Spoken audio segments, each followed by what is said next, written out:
합니다. 자, 여러분 좌우 옆분들 서로 인사합시다. 잘 만났습니다. 축복합니다. 은혜 받읍시다.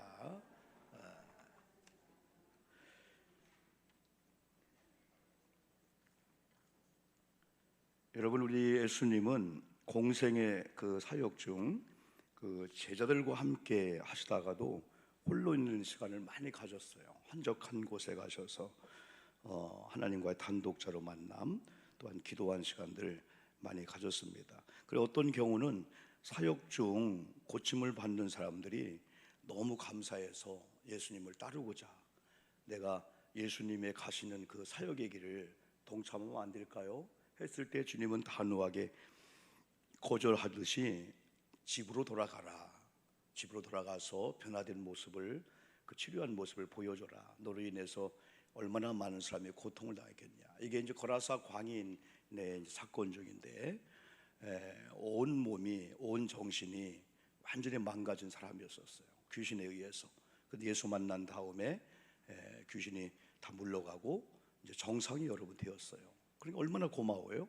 자기를 변화시키고 자기를 구원케 한 예수님 너무 좋아서 예수님을 따르고자 원했는데, 주님으로서는 얼마나 좋은 일이겠어요. 그 당시에 예수님에 대한 그 인정을 하지 않고 핍박을 하고 있는 그런 가운데 진짜 좋은 제자를 얻은 거잖아요. 근데 주님은 거절하셨습니다. 그래, 집으로 돌아가라. 왜냐하면 너희 친족에 가서 알려주고 너로 인해서 얼마나 이 가족이 많이 불편했고 많이 힘들었겠냐 이거죠. 주님이 거절하시기도 많이 하셨습니다.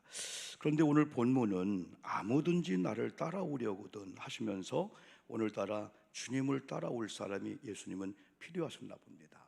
우리 예수님의 간곡한 소원처럼 우리에게 보입니다. 그럼 우리가 어떻게 해야 될까요? 예수님께서 우리에게 이런 요청이 들어올 때, 간곡한 소원처럼 우리에게 이런 여러분 요청이 들어올 때 우리는 어떻게 반응을 해야 될까요? 그리고 과연 예수님을 따라가는 삶은 어떤 삶을 말할까요? 우리가 사순절을 맞이하면서 우리는 예수님과 동행이라는 말을 우리가 자주 씁니다. 사순절 예수님과 동행한다라고 한 그 의미는 무엇일까요? 오늘 우리가 부른 이 찬송가 324장은 예수 나를 오라 하네, 이건 마태복음 16장 24절과 오늘 본문 누가복음 9장 23절을 배경으로 한 이런 찬송입니다. 여러분, 그 작사자가 어네스트 블랜드이고 작곡가가 존 노리스 목사님이신데요. 이 어네스트 블랜드는 구세군 있죠. 구세군도 우리 개신교에 속하죠. 구세군의 사관이었었습니다.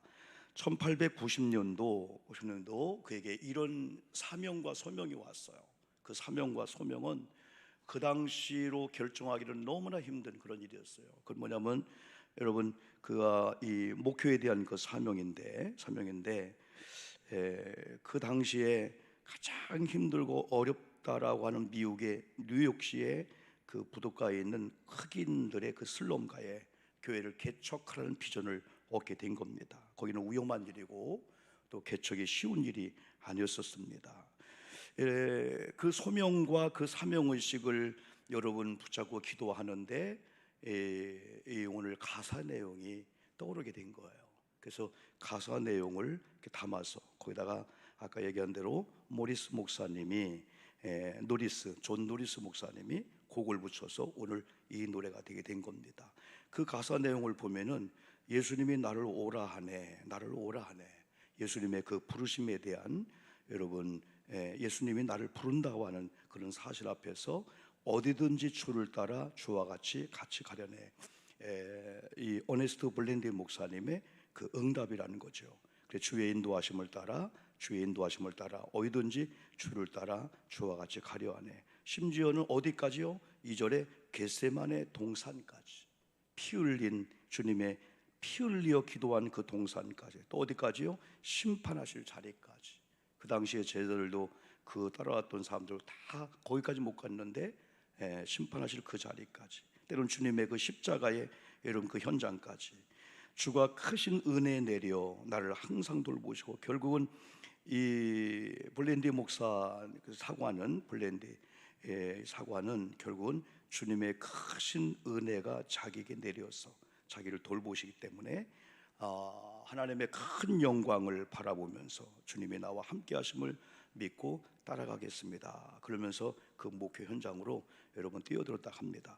때로는 예수님은 우리에게 요청합니다. 때로는 세 가지 부르심이 있습니다. 여러분이 몇 번 부르심을 받나 보실까요? 첫 번째는 구원으로의 초청입니다. 전혀 우리가 예수를 믿지 않았다가 예수를 믿어야 된다. 그래 구원받아 천국 백성이 된다라는 구원의 초청입니다. 두 번째는 사명으로의 초청이 있습니다. 때는 우리가 구원받고 또한 사명을 위해서 주님이 부르는 게 있어요. 특별히 이제 소명을 받은 자들이 사역자들이죠. 오늘 주의 종들 이런 부사역자들이 다 소명받아서 이 일을 하는 거지 어느 날 여러분 그냥 하고 싶어서 하는 게 아니에요.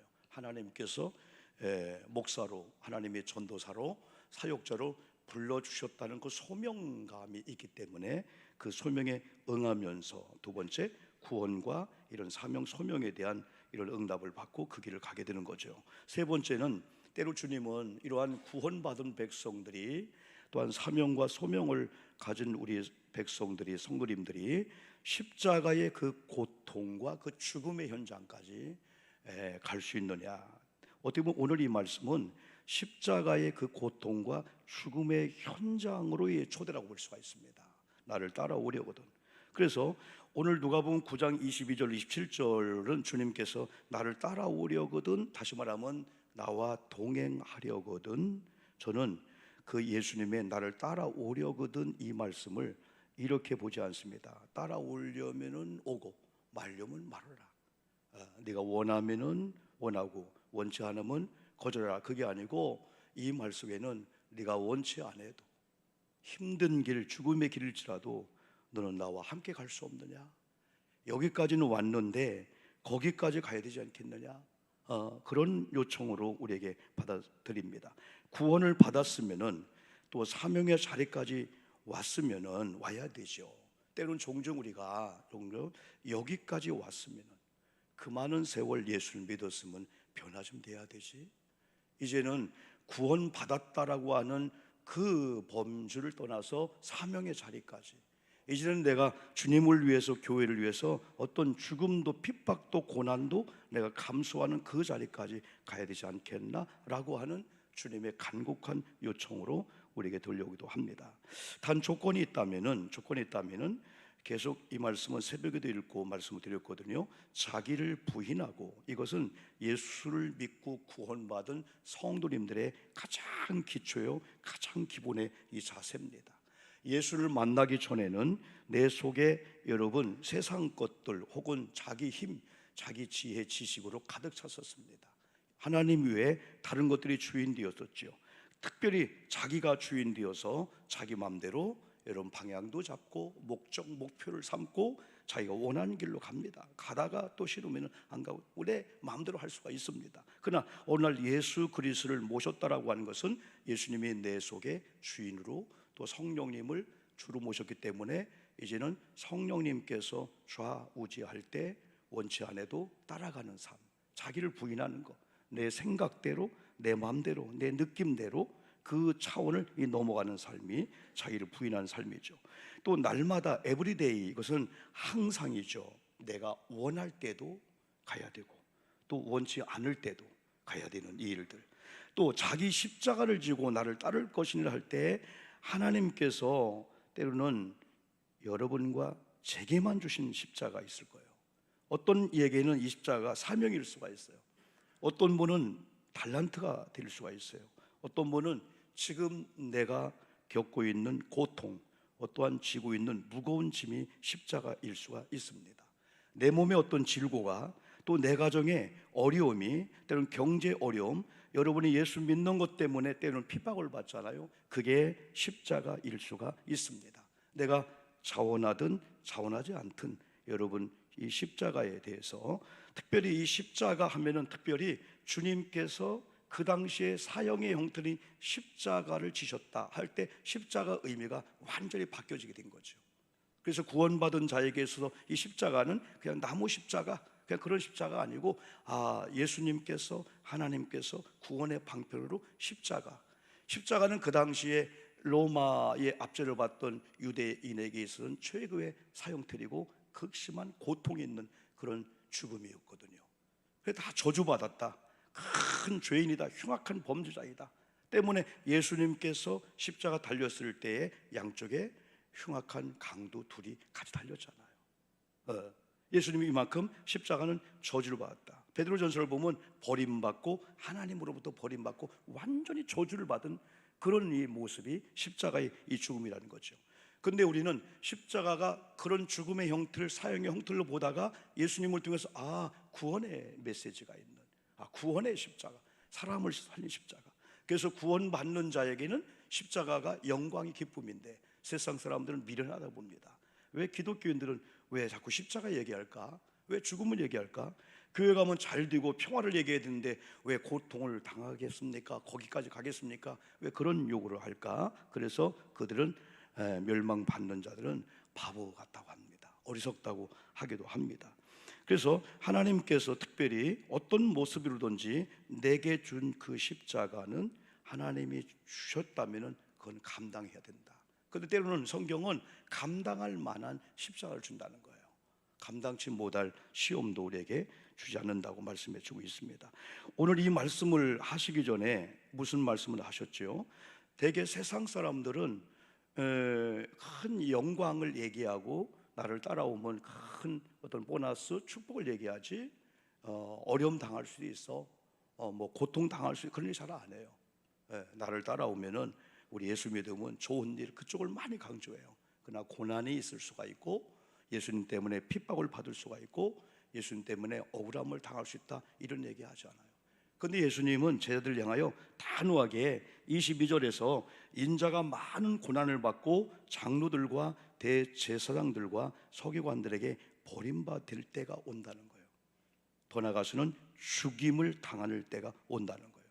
그런데 놀라운 것은 제3일에 살아나야 하리라, 그 말씀이었어요. 그러나 그 당시에 이 말씀을 받는 사람들은 살아나리라 별로 안 들립니다. 주님 따라가야 돼? 십자가의 죽음의 현장까지 다 골벌 떨고 무서워하게 되는 거예요. 뒤에 살아나리라라고 하는 그 얘기를 못 들어요. 그리고 3년 6개월 동안 훈련받은 제자들도 22절의 의미를 몰랐어요. 예수님 왜 저런 말씀하시지? 우리는 이미 오신 예수님과 이 사실을 알기 때문에 이 말씀은 십자가의 죽음을 암시하고 있구나. 그리고 죽음 다음에는 죽음으로 끝나지 않고 부활의 영광이 있음을 알려져 있구나. 그러면서 바로 아까 말씀드린, 여러분 그 십자가를 날마다, 자기 십자가를 날마다 자기를 부인하고 나를 따를 것이니라, 이게 제자의 조건이라는 거거든요. 이 말씀을 여러분 강하게 하십니다. 22절 말씀을 한 다음에 예수님의 그 고난 중의 고난은 믿지 않는 자로부터의 믿는 자 안에 믿지 않는 넌 크리스찬들로 당하는 고난이 아니었어요. 부모님이 고난 당할 때 외부의 동네 사람들이 어떤 고난 줄 때는 끝까지 그거 다 버릴 수가 있어요. 그러나 자녀가 고통을 줄 때, 같은 가족이 불신을 하고 여러분 고난 줄 때 말 못하는 최고의 고통을 느낍니다. 어떻게 보면 예수님의 최고의 고통은, 예수님 최고의 고통은 불신자, 넌 크리스찬이 아니고 그 시대에 소위 하나님을 믿는다고 하는 대제사장들, 서기관들, 장로들, 종교 지도자들이 정작 하나님을 믿는다라고 하는 거에 대해서는 유대인이나 누구나 같았는데 하나님이 지금 예수님을 메시아로 보냈다는 사실은 그들이 신뢰하지 않았기 때문에 예수님을 거부하고 예수님을 따라다니면서 여러분 방해하고 공격하고 고소하고 고발하는 그런 쪽에 있었어요. 그리고 예수님의 고통은 어떻게 보면은 하나님을 믿는다는 사람이, 우리 교회 공동체 안에 있는 사람이 고난을 주고 죽게 한다라고 하는 이 암시 속에서 주님의 마음의 그 고통을 우리가 볼 수가 있습니다. 중요한 사실은 버림받아 되고 죽임을 당하고 3일 만에 다시 살아나리라. 우리는 이 말씀이 크게 와 닿으면은 그 전에 죽음 끝에는 부활이 있구나. 여러분, 이스라엘 백성들이 430년 동안 광야 혹독한 그 애굽의 고통, 종의 자리에서 고통을 느꼈어요. 대를 이어서 여러분들이요, 완전히 종이요, 종살이. 그런데 하나님의 은혜로 모세를 통해서 홍해를 건너서 광야를 가는데 아이고 세상에 다 끝난 줄 알았더니 광야 생활에 더 힘드네요. 40년 동안 광야 생활을 하는데 보통 혹독한 이 광야의 고통이 아닌 거예요. 그런데 하나님은 모세를 통해서 광야가 애굽에서 나온 목적이 아니라는 사실을 알려주잖아요. 애굽이라는 곳은 아무리 좋아도 구원받은 백성이 있어야 할 자리가 아니라는 그 사인을 우리가 받고, 이 광야는 목적이 아니고 광야의 끝, 애굽을 나온 목적이 가나안 땅을 들어가게 하는 것이 목적이었지, 광야가 목적이 아니었다는 거예요. 그러면 광야가 아무리 혹독한 어려움과 고통과 공격과 아픔과 죽음의 위협이 있다 할지라도 하나님의 말씀을 잘 들은 사람들은 광야 끝을 보는 거예요. 광야 끝은 요단강이고, 요단강 건너가면 그 조상들, 아브라함이나 믿음의 조상들에게 약속한 그 족과 꿀이 흐르는 영적인 축복의 그 땅을 바라보는 자들은 광야를 노래하며 갈 수가 있다는 거죠. 여러분, 만약에 오늘 여러분들이 예배 끝나고 미지의 어떤 정글 속에 들어가서 미지의 동굴, 한 번 나오면은 빠져나올 수 없는 그런 동굴로 들어간다고 했을 때 희망과 소망을 가져갈까요? 아닙니다. 그러나 오늘 우리가 자동차를 타고 어느 길을 가다가 어떤 터널을 발견합니다. 깜깜합니다. 그러나 기쁘게 들어갈 수 있는 것은 2분만 가면은 나올 출구가 있다는 사실이죠. 그러니까 우리는 예수님의 이 고난에 동참하려냐, 나를 따라오려거든 그 말씀을 주기 위해서 나 죽임 당할 거야, 예루살렘 가면 나 죽을 거야, 나 십자가 죽을 거야, 저주받을 거야, 버림받을 거야, 그 말씀을 주면서 그러나 3일에 내가 부활할 거야, 부활의 영광을 듣는 이런 제자리라면 주님, 아까 여기 블렌디 사관처럼 그런 찬양할 수 있죠. 어디든지. 중요한 것은 주님의 은혜가 내게 내려 주님이 나와 함께 하시고 주님의 손을 붙잡고 결국은 나는 예 했는데 주님의 방향, 목적, 목표를 잡고 인도하시는 이 은혜를 한 번만 경험한다면 광야를 보지 않고 광야 끝은 가나안이다, 이 과정 이기면은 아무리 의사가 뭐라 하지만은 지금 우리가 격리 중에 있는 분이 한 일주일 지나면은 일단 정상으로 오잖아요. 일주일이면 정상 오잖아요. 그래 일주일을 우리가 버티는 것은 일주일 후면은 격리가 해제되지, 그럼 또 만나고 싶으나 만날 수 있지, 그런 희망이 있잖아요. 그래 예수님이 이 부활을 여기서 얘기하게 된 거예요. 버림받고 죽임을 당하고 3일 만에 다시 살아나리라. 이게 기독교의 신앙의 신비함이고 이 아름다운 절정이고, 교회마다 지금 초대교회부터 지금까지 피 흘린 발자취라는 책을 보면은 야, 예수 안 믿었으면 더 좋을 걸, 예수 믿고 저런 죽음을 당했네, 예수 믿고 저런 핍박을 받고 저런 고통을 당하고. 옛날 초대교회 죽음은 가죽을 벗기는 거예요. 사지를 찢는다 하잖아요. 여러분, 양손 양발에다가 목에다가 5마리 말에다가 여러분 밧줄을 매갖고 동시에 채찍에 때림으로 5분, 5분을 막 분열되는 죽음 고통이거든요. 아이들의 고통은 자기들이 보는 앞에서 로마 원형 경기장 안에서 굶주린 사자가 나와서 뜯어 죽이는 아버지의 죽음을 보는 거예요. 어떤 경우는 예수 부인하라고 아이들 앞에서, 어른들 앞에서 아이들을 뭐 죽게 하는 거예요. 그런데 순교 사화를 보면은요, 엄마가 막 그 사자의 밥에 막 찢어 죽일 때 아비규환 규명을 할 때 여기도 1분만 참, 3분만 참, 천국에서 만나는 거야. 어떻게 아이에게 이런 신앙이 들어갔을까요? 아이가 먼저 사자의 밥이 되면 엄마가야, 아들아 조금만 참으면 찬란한 영원한 천국이 있어. 이 땅은 짧아, 한계가 있는 세계야, 거기는 무한의 세계야, 영원한 세계야. 엄마 알았어요? 이게 순교사화에 나와요. 전율이 나지 않겠어요? 예수 잘 믿어야 되지 않겠습니까? 오늘 우리가 예수 믿고 다 버렸거든요. 차라리 예수 안 믿었다면 그런 고통과 이 아픔을 당하지 않을 건데. 그래서 어떻게 보면은 버림받고 죽임을 당한으로 끝나는 게 아니라 3일 만에 다시 살아나리라는 주님의 이 부활의, 이게 바로 기독교인의 신비고 기독교인의 아름다운 절정이기 때문에 이걸 발견하는 사람의 교회 생활이 다르게 되는 거예요. 신앙생활이 다르게 되는 거예요. 깜짝 놀라는 거예요. 저렇게 신앙생활 해야 된다. 안 믿는 사람들이 교회를 비난하고 욕할 때 우리가 조금만 여러분 변화를 주면은요, 이야, 과연 교회구나, 과연 그리스도인이구나. 세상의 논리는 다 약자 강자 막 분리되고 얼마나 살벌합니다. 근데 교회는 아니잖아요. 교회는 더 많이 있는 자나 없는 자나 어떤 상황이 있든지 그리스도 안에서 다 새로운 피조물 된 하나님께서 나도 여러분도 너무너무 사랑해서 십자가 독생자 아들을 보내서 죽게 하기까지 사랑한 나고 너라면은 우리 교회는 사랑할 수밖에 없구나. 이런 관계가 바로 이 교회죠. 이게 교회의 본질이라고 할 수 있죠. 고난 끝에 부활이 있다는 사실, 아까 얘기한 대로 광야의 끝에 가나안이 있다는 사실. 그래, 주님을 따르는 길은 그 십자가를 지는 삶은 희생이 있고 때로는 고난과 외로움이 있지만은 우리에게 유익이 있다는 그 사실입니다. 반드시 부활이 있고 반드시 유익이 있습니다. 그래서 오늘 24절에서는 누구든지 나를 위하여 제 목숨을 뭐라겠어요? 잃으면은 구원을 받으리라 말씀했습니다. 그러므로 사랑하는 성도 여러분, 어렵다고 회피하면 안 돼요. 여러분에게 주어진 십자가 너무 무거워요. 너무 커요. 아유, 잘났으면 이거 반만 된다면은 그래야지 않기를 바라요. 잠깐 동영상 하나 1분짜리 하나 봐볼까 한번요? 네.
지난날 우리가 돌이켜보면은 저러고 싶을 때가 한두 번이 아니었을 거예요. 너무 무겁다. 왜 내게 이런 고통의 십자가를 하나님이 허락할까? 왜 이런 남편을, 이런 아내를, 왜 내게 이런 자녀를, 이런 환경을, 내가 교회 신앙생활 편하게 해야 되는데 교회 무거운 짐을 지고 때는 핍박을 받고 왜 그랬을까? 때는 반으로 자르고 싶었는데 어느 날 우리는 저런 현장이 우리에게 온다면 이야, 후회도 안 되잖아요, 여러분들. 우리 주님은 하나님 아버지께 때로는 뭔가를 요구했을 때, 요청했을 때 마치 하나님께서 무응답으로 거절하시는 것 같은 그런 일을 많이 당하신 것 같아요. 그럼에도 불구하고 아버지의 뜻에 절대적으로 순종하셨는데 그게 마태복음 26장 36절 겟세마네 그 기도였었습니다. 얼마나 이 무거운 고통인 줄 주님이 알았으면은 할 수만 있으면 아버지 이 잔을 내게서 멀게 하옵소서. 그렇지만은 내 원대로 마시고 아버지의 뜻대로 하옵소서.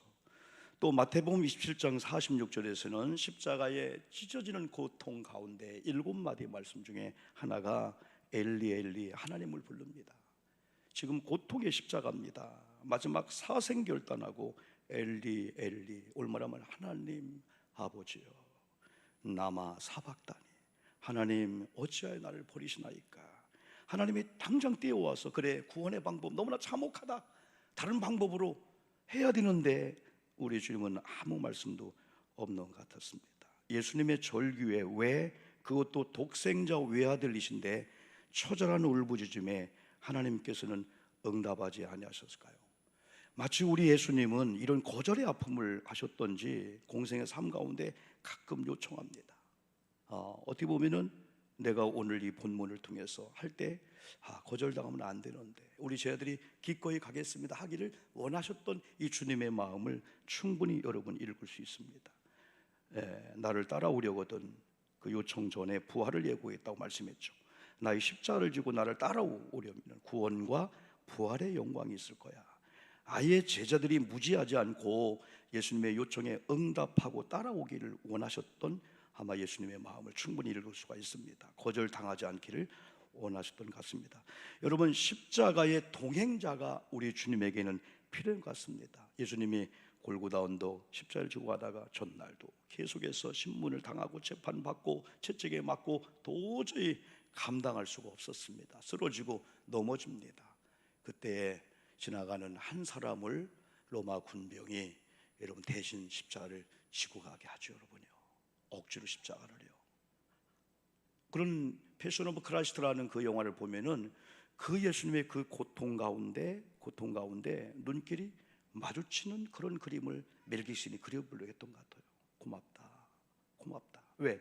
예수님은 지금 영적인 하나님이지만은 육체의 고통은 똑같이 느끼거든요.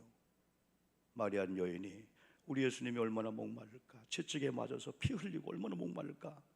여러분, 물을 줄 때 주님이 응시하죠. 그러나 그것도 걷어차서 그것도 못 먹게 하잖아요. 끝까지 다른 여인들이 물론 여러분 있었습니다. 그래서 우리 예수님은 어떻게 보면은 이런 여러 가지 일 속에서 우리 주님은 나와 동행하리느냐, 십자가의 동행자들. 오늘 여러분의 마음을 놓고 할 수 있습니다. 누가복음 9장 57절로 61절을 보면은요, 읽지 않았지만은요, 예수님의 이 삶은, 공생의 삶은 외로운 삶이었던 것 같아요. 종종 주님은 여우도 굴이 있고 공중에 나는 새도 자기 집이 있는데 인자는 머리 둘 곳이 없구나, 그러면서 다른 사람들이 따라오기를 원하셔서 초청하신 것 같아요. 그러나 한결같이 거절했다고 했잖아요. 사람들은 거절했잖아요. 어떤 경우는 예수님 너희들 나라, 한 사람이 예수님 따라갈게요 했을 때 또 한 사람이 따라오기를 원했지만은 아버지 장사를 지내고요, 내가 주를 따르기는 따르겠는데 먼저 할 게 좀 있습니다. 가주 작별도 하고. 그러나 주님은 우선순위 1번을 따라오는 걸로 하라. 다 그건 할 사람이 있다. 그 요청했음에 불구하고 사람들은 거절합니다. 예수님이 1번 두지 않죠. 어떻게 보면 예수님은 예루살렘에 가면은 고난과 죽음이 기다리고 있는 것을 아셨기에 제자들에게 따라오지 마라, 여기까지는. 그게 예수님 또 마음일 수 있었을 거예요. 내가 죽을 테니까 너희들은 내 죽음 때문에 살아야 되지, 죽음의 현장까지 오지 마라라고 하는 그런 마음도 하나부터 읽을 수 있어요. 마치 부모님이 이 자녀에 대하여 이렇게요. 여러분, 오늘 아무든지 나를 따라오려거든 주님의 부르심에 대해서 현실을 살고 있는 우리에게 이 말씀이 어떻게 와 닿을까요? 나를 따라오려든 자기를 부인하고 주님 따라가겠습니다. 여러분, 지난번에 우리 창세기에 죄를 지은 그 아담 이야기를 했어요.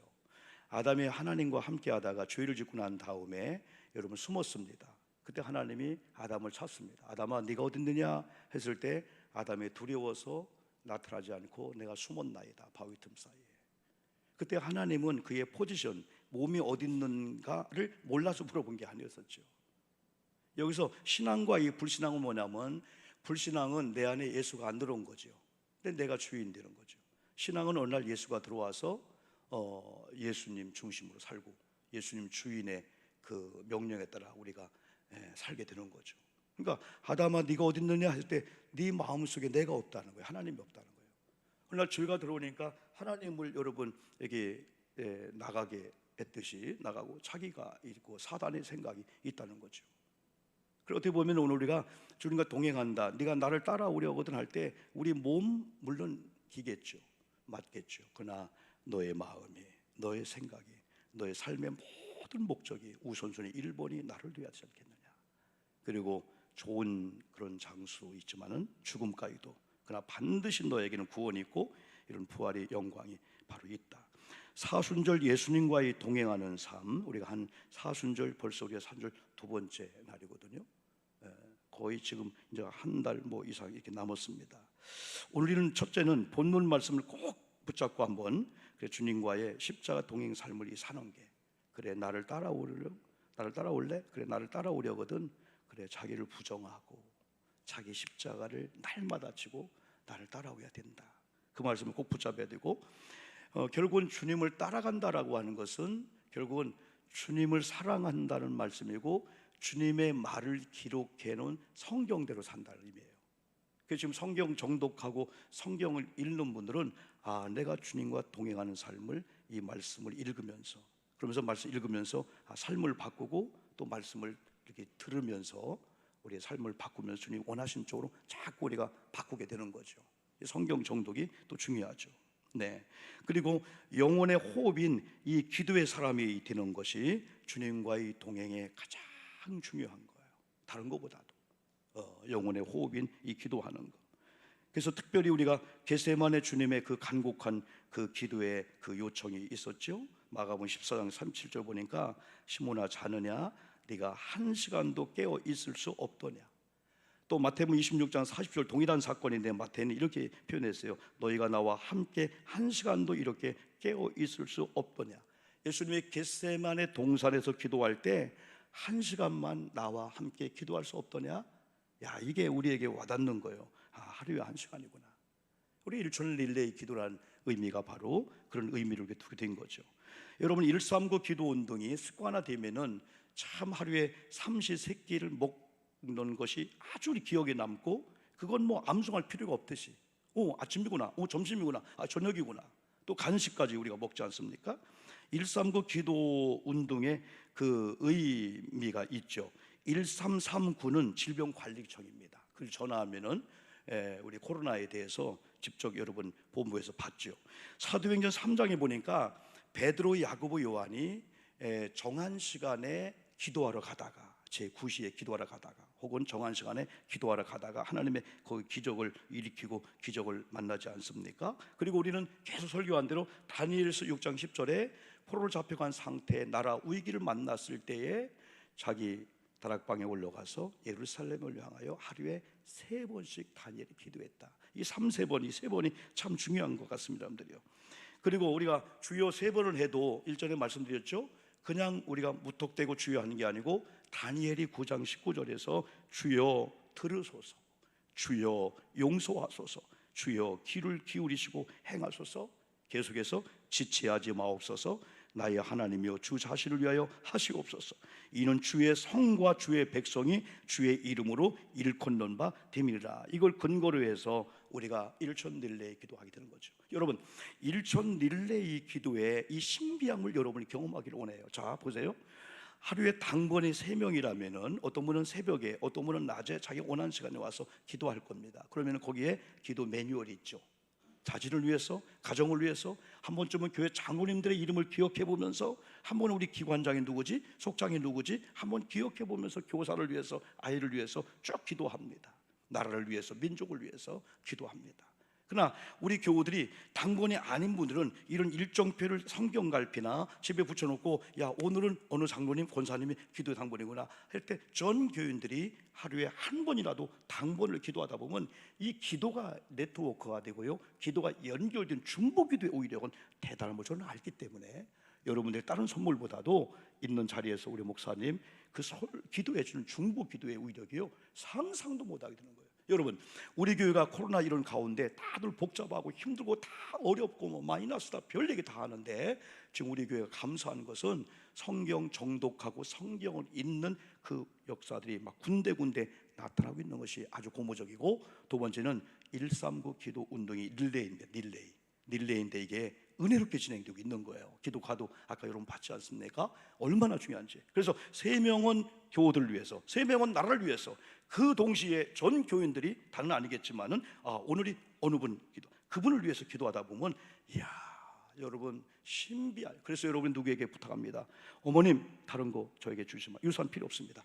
어머님 기도의 유산을 주십시오. 나를 위해서 날마다 새벽에 예배 때마다 집에서 축복기도 해주십시오. 그리고 자녀들도 마찬가지, 부부도 마찬가지. 여보 내게 다른 거 많이 주려, 나를 위해서 기도해 주십시오. 기도의 요청이 얼마나 이 귀한지 몰라요. 그래서 주님과의 최고의 동행은 주님과의 대화라고 하지 않습니까? 호흡. 주님 오냐, 대답하고 응답하고 또 질문하고.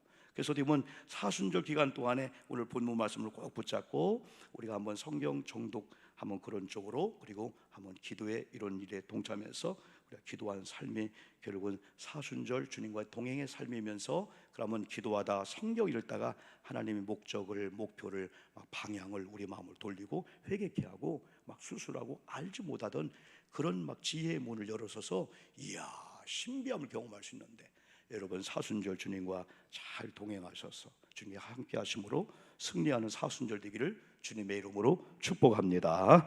기도할까요? 여러분 말씀 의지하고 기도합니다. 두 번째, 나는 믿습니다. 저는 하나님이 시간도 치유하심을 믿고 기도한 자에게 하나님의 놀라운 만져주심과 치유 역사가 있음을 믿고, 여러분의 고장난 부분, 아픈 부분을 위해서 같이 기도합시다. 하나님 아버지 감사드립니다.